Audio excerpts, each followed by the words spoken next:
Mesdames et messieurs, bonjour et bienvenue à votre émission Langue fourchue. Le vendredi 29 février 2020, à 5 h du matin, une grande figure de la musique burkinabé et africaine, un baobab qui avait enfoncé profond ses racines dans la culture burkinabé, un homme exceptionnel qui a partagé des décennies durant ses talents et connaissances, déposait son tout aussi légendaire djembé définitivement.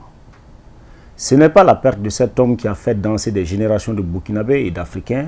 fait vibrer des cœurs au-delà de nos frontières et laisser derrière lui un bon nombre d'artistes formés sous sa houlotte qui fait mal aujourd'hui, mais le silence dans lequel les puissantes percussions de son djembé se sont perdues.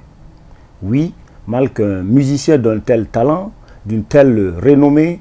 qui a côtoyé les plus grands musiciens africains sur les plus grandes scènes internationales, s'éteint dans un anonymat presque total. Mal qu'il n'y ait eu que ses enfants, cette belle horde de jeunes qu'il a pris sous son aile des années durant et à qui il a transmis tout son savoir-faire, mal qu'il n'y ait eu que quelques amis qui lui témoignaient encore égard et gratitude, mal qu'il n'y ait eu que juste la famille nucléaire qui ait accompagné ce monument de la culture burkinabé à sa dernière demeure le vendredi, le tout premier du carême catholique et jour béni de l'islam, au cimetière de Cambouessin sous un soleil de plomb. Enfin,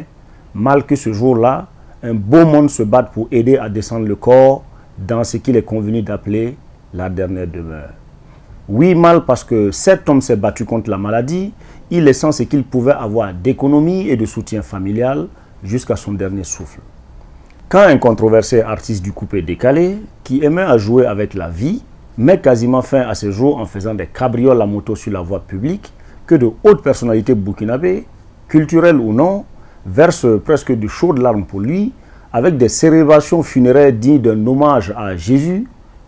Moi, père d'un Adama Dramé, oui, puisque c'est de lui qu'il s'agit,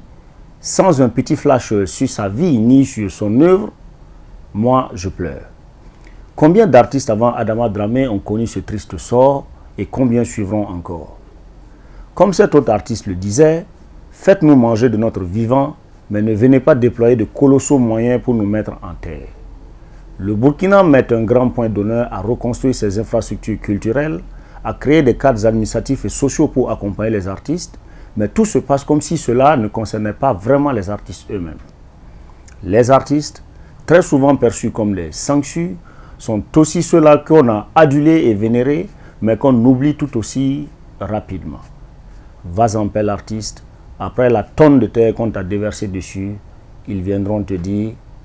que la terre te soit légère.